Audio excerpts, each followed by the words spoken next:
पुतळा येथे आहे, त्यांच्याकडून आपण खरंच प्रेरणा घेतली पाहिजे. कार्य म्हणून तर घ्याच, परंतु विलासराव देशमुख एक व्यक्ती म्हणून तुम्ही प्रेरणा घ्यावी एवढीच अपेक्षा करतो. परत एकदा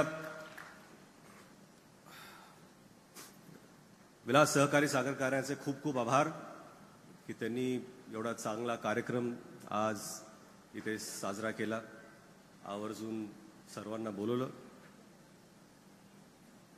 अमित भैया, तुमच्याकडून लातूरच्या तर खूप अपेक्षा आहेतच,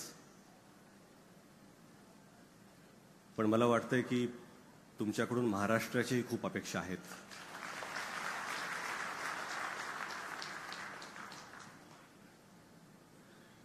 आणि आता ती वेळ आलेली आहे की तुम्ही ते पाऊल घेतलं पाहिजे.